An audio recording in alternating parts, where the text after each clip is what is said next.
Get my 6.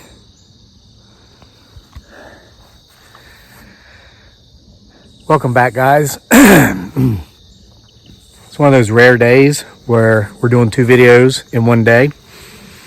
I already did one earlier, about midday, and now the sun's setting back here behind the beautiful Blue Ridge Mountains of Virginia. I'm going to share the sunset with you, and we're going to look around, keep getting my 6, look for him, her, it, or they. Doing another video today for 2 reasons. Number 1, in the first video, several people seem to see in the background, not a Bigfoot Sasquatch, but a man or a woman that may have been carrying like a baby doll.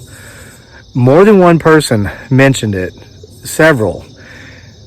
And that's creepy, but we are, as of this recording, it's the last day of September. Tomorrow's the beginning of October. The veil is growing thinner as we make our way closer to All Hallows Eve. And by the way, guys, FYI, tomorrow, October 1, spoiler alert, I will be reading the very first story out of October Nights, my short story collection, 31 Tales for the Halloween Season. That's going to be tomorrow's video. I'm going to read as many of those as I can through the month of October. Some of the stories just aren't appropriate for this platform, so those won't be read here. Now, you can, of course, read those if you get the book on Amazon in print or Kindle. Links in the description box. Now, so that's the first reason. We're going to walk around here and see what we may or may not see or hear. This is a better time to do it. Sunset, the veil begins to thin. Where field meets forest. The veil is thin here. But second reason, I did something bad, and I've begun taking steps to make it right, and I just wanted to share it with you. It's one of those things that when I did it, it really had to be done. It was like a self-preservation thing. It was a survival thing. I did it to save my life. And I did it to better the life of my beautiful bride, Dearly, a.k.a. Giggly Girl, and our son, Daniel. Now, here's what that thing was. I alienated myself from the rest of the world. Okay? This was years ago. This is during the darkest days of my life, my down and out in the Philippines years. And pretty much anybody who had been part of my life up until then had cut me off. And for good reason. I was not in a good spot after the war, and I can't blame them, okay? So then I was in the Philippines, living in a different culture, and again, when I say, I can't talk about that, it's not because of some super secret security clearance issues. It's because of, there are just certain things you can and can't say on social media. So what I will tell you is that, it was challenging trying to learn to live in a different culture, and there were many times in which I trusted people in which I shouldn't have, and I was taken advantage of, okay? That's how I'll say it. And no, that does not mean, everybody over there is like that, or everybody took advantage. No, I met some of the most wonderful people I've met in my life in the Philippines, in Iraq, England, been around the world, and I've met wonderful people everywhere. But I got to the point... and you know what? While I was over there, it was some folks back here in America, even at times, like I've talked about, and I mentioned this in October Nights. There's a story, here's a spoiler alert, there's a story in there towards the end called The Writer's Wife, where I mentioned names of media people over here who had lured me into writing for them for free. They were making tens of thousands of dollars a month off of my work and not paying me for it. They told me, because I was associated with them, everybody knew who they were, so I would get famous that way. No. So I had to, basically I felt like anybody who had ever liked me no longer did, and anybody who had ever loved me really hadn't, and anybody who could take advantage of me in any way they could would. That's well put, the way I just put it, because that's what was going on. So I made the decision that if you weren't my wife and if you weren't my son, then you didn't matter, to the point to where you could say hi to me on the street. I'd walk right past you like you weren't there. You could try to engage me in small talk, and I would completely ignore you and leave and walk away.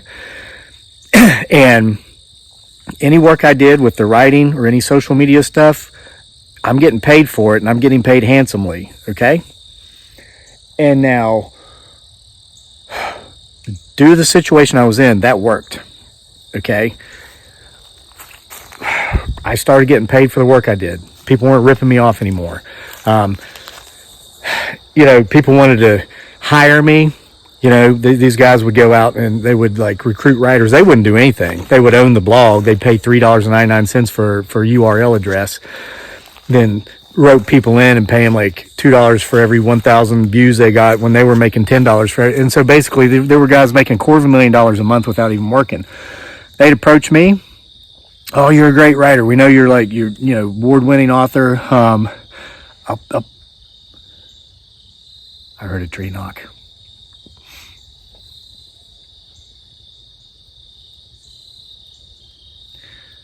They're like, oh, we'll pay you $2 per thousand. I'm like, nope, no, you won't. We're going to partner 50-50. What? Yeah, you want me? I know you're not going to do anything, bruh. I know I'm going to be the one doing all the work. We're going to partner 50-50. Some of them would do it. They'd go out and buy a new URL, name it what I told them to name it, and I got half. And of course, they had the reach. They had the fake book pages and whatnot.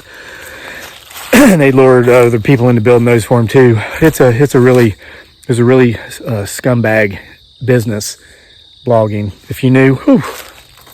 And so that's why here with YouTube, these same types of people approached us early on. We knew the game. Like, you get a video to go viral, like our neighbor in the crayon video went viral. Well, then these channels that were much larger than us at the time, but are much smaller than us now, and many of them are gone now. They'll contact you and they're like, hey, I can promote your channel and we'll make you huge and I'll do it, but you got to give me half your revenues for the first year. I didn't even reply to those guys. If you're going to do it for the right reasons, not to try to con someone. For instance, I will get no money from this guy. His name's Mike. I'll never meet him, but I like the guy and his girl over there at Central Michigan Bigfoot, because they're respectful. They viewed this channel for a while. When they comment, they're always positive. They're not critical, and they don't, most of these Bigfoot Sasquatch channels, they believe they're the only ones who are allowed to have a Bigfoot Sasquatch potentially living in the forest behind their home. Oh, it's crazy. Well, he's not like that. So please go subscribe to his channel and watch his videos. I think he's getting close to having 1,000 subscribers. Let's help put him over the top. And I'm not getting paid for that. I didn't call him up and say, hey, I'll promote your channel if you give me half your Google AdSense revenues. No. If you're going to do it for the right reasons. So fast forward, come back to America, bring my wife, bring my son. And I also brought that same attitude that if you're not my wife, if you're not my son, you don't matter. Somehow, accidentally, and we've been over here for 4 years now, somehow I accidentally made some friends. It's crazy because I said I would never have friends again. I started defining friends as people who waste your time and keep you from being productive. That's how I defined it.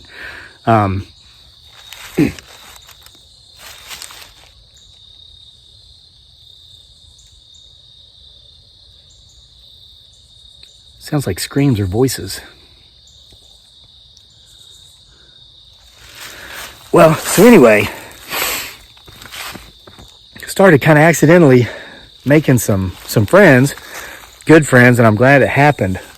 And excuse me, I'm getting kind of clogged up because of the goldenrod out here that comes out this time of year to announce that summer's over and fall is here. It's beautiful. It's gorgeous to look at, but it really affects me. Dearly almost cut some down to bring into the house the other day in a vase. I was like, no, do not bring that stuff in our house. So here's what's going on. Our son's been getting together with some other kids a couple days a week for some group play dates. That's their socializing. The socializing thing they're getting done because of this COVID-19 thing. They're taking, doesn't it look like there's a mist or a haze right here? It's not raining. That's not moisture. That's not water on the lens. Which somebody, it's just water on his lens. My camera's not wet. So, our son heard about these play date arrangements, so we've been taking him so he can play with other kids. And there's a group of parents always there. And, I've been seeing these people for years because our kids have been going to school together for years. And I always say, hi, how are you? Well, last week when we first started this, there was a new woman there. her family just moved here from somewhere else and said, hi, I'm Kevin, this is my wife Dearly, and she tells us her name, and there's another lady there that I've seen around, and I said, no, and your name is, and she told me again. I was like, okay, been seeing her around for years. Our sons have been friends for years. So kids had a great time. Our son decided he wanted to go back, so we took him back this week. So I get there, and here's these two women, and the first one says, oh, hey, Kevin, hey, Dearly. And we're like, hey, how are you? And the other one says, hey, Kevin, hey, Dearly. And I say, hey,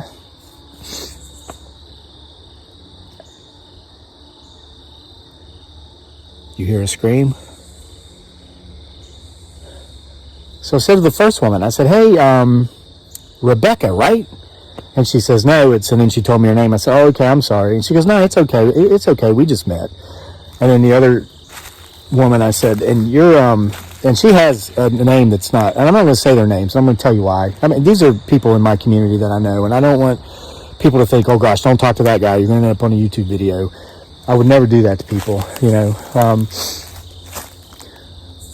So she told me her name again. She reminded me of her name. And so the whole way home, I told Dearly, I said, you know, this is terrible that we don't remember these people's names.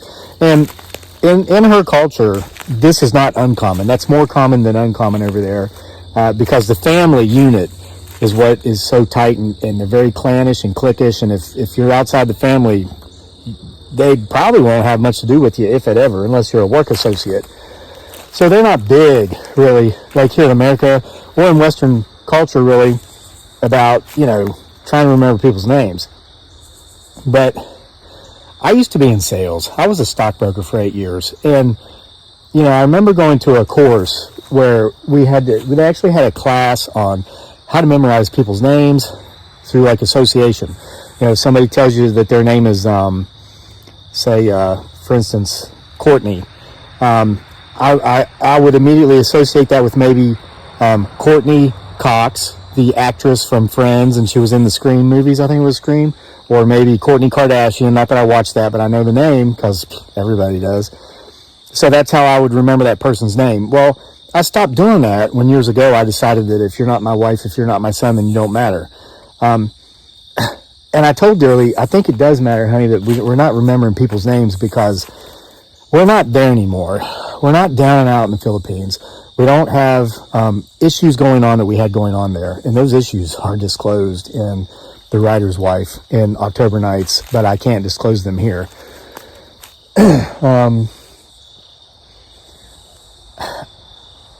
I said I could tell in both of those women's voices when they said that it was okay that I didn't remember their name. It wasn't okay. I think their feelings were hurt, okay? And so I said, I'm going to remember their names, and the next time we go back, which was today, I just got back from this thing, I remembered their names. And let me tell you something. I'm going to tell you another story, and I don't name drop for two reasons, okay? Number one, and this is the secondary reason, the most important I'll name second, but name droppers, people who name drop want to make it look like they're more important than they are. Like, oh, I met so-and-so, you know. Any famous person, list it there. That's because they want to make it look like they're important. I know I'm not important. I know I never will be. I don't care. I'm at peace with that. Okay? So I don't do it. Number two, though, the reason I don't do it with people I know, okay, I live right outside of Charlottesville. I don't know how much you know about this place, but there's a lot of known people here. There's a lot of celebrities, a lot of professional athletes, a lot of wealthy families. They're in the Fortune or the Forbes 400. Okay. I'm friends with some of these people, and I'm acquaintances with more than that. I would call it an acquaintance when we're on speaking terms, when we see each other in public. I would never want to make these people feel uncomfortable about, you know, Crazy Lake mentioning that we know each other on our channel. So I don't do it. I value the relationship that I have with these people, however small it might be, you know, just on an acquaintance level. That's more important to me than shouting out to thousands of people that I know this person, okay? So without mentioning the name of this person, I'm going to tell you a story. This happened about 3-4 years ago when my son was in kindergarten. There's a famous person, who we ran into at like a school function or something. And I was like, oh my gosh, to Dearly, I'm telling her, look, that's so-and-so. And she's like, wow. And well, he's coming at us. Okay, it's a guy, so I will be using the, what is it, a pronoun, a he. He's coming at me, walking towards us. I'm like, why is he coming over here? He's like, oh, his kid's friends with our kid. I'm like, wow. So he comes over. The kids start talking. Let's go back here and see what we may or may not see back here. And so he says hi to us. So I stick my hand out, shake his hand. I say, hi, my name's Kevin. You know, this is back pre-COVID days.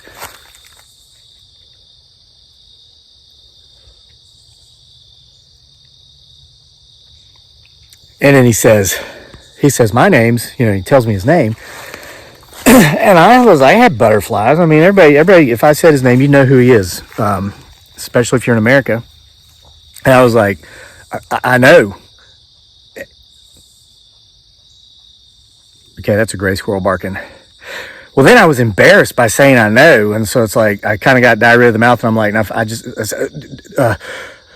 I'm just going to be honest. I know exactly who you are. And it's an honor to meet you. And he laughed and he chuckled and he said, well, I'm honored to meet you, Kevin. And we talked for 5 minutes or so while our kids were talking, and then they went their way, we went ours. About a month later, we were at another function, and I saw this guy, and I'm looking at him, and when I see him, I never approach him. Like, if we cross in passing, I always speak to him. But I give him the respect to not just run up to him when I see him, because I see other people doing it. And I'm imagining this guy's been dealing with this for years, and I wouldn't want to deal with it. And so I just give him the respect of not being the next guy to just run up to him and talk to him because he is who he is. I see him as a human being first, and what it was that he did better than most human beings second. That's, you know, so, but he looks over and he sees me. He comes to me. He says, Kevin, how you doing? Man, I got goosebumps, because here was this guy that the world knows approaching me after having only met me once, and he remembers my name. Well, of course I remembered his name. He's famous, right? Saw him a year later, somewhere out in public. I was by myself doing something. He was by himself, just happened to see him. Our paths crossed, and I said, hey. And I'm thinking, there's no way he remembers my name now. I haven't talked to him in a year. And he goes, oh, hey, Kevin. And he shook my hand, and he took a couple of minutes to talk with me. You know how good that made me feel? It made me feel like $1 million. It made me feel really good. And so I reminded my wife of that story. I said, you remember how good I felt and how awesome we felt? Dearly was flabbergasted. She's like, oh my gosh, so-and-so remembered your name. I can't believe it. And he remembered her name too. And she says, yeah, I remember that. And I said, okay, well, you know, those two ladies, that one of which we've been seeing for years, but neither of which we gave them the common courtesy to try to remember their names because of that attitude I brought over here with me, you know, from the Philippines, that if you're not my wife, if you're not my son, you don't matter. And she said, yeah. I said, well, they didn't feel that way. They didn't feel the way that guy made us feel by remembering our names. I says, honey, I'm going to stop this. We're not there anymore. Our circumstances have changed. Our situation has changed. People do matter, okay? So we went back today, and I remembered those girls' names, those ladies' names. I call them girls. Anybody that's younger than me is a girl. They're probably 40. I'm 46. And man, when I called them by name, I saw their lights light up like Christmas trees. And me and them, and Dearly, the other parents that were there, we stayed there and we talked. Now, I went out and did a 20-minute run. I didn't run this morning because I was splitting wood all day and I wanted to keep my energy for that. But I never run out of energy. So I just ran down the road for 10 minutes, turned around, ran back for 20 minutes. But other than that, I got back in the group. We all talked the entire time we were there. I found out half the people in the group are runners, have a lot in common. We enjoyed ourselves. We enjoyed each other. And I felt good the whole way home. So good, in fact, that I wanted to make this video and tell you guys. I feel like I've healed to a degree, like just a little more healing has come. And, man, just, it feels good to be going out of my way to remember people's names again, because it does matter. It is important. So I hope you got something out of that. If you saw anything in the background, timestamp it, share it with the rest of the kids here, share it with the rest of the group.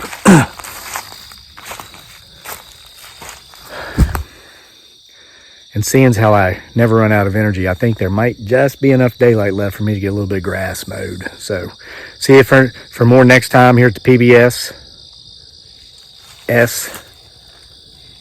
The Potential Bigfoot Sasquatch Show.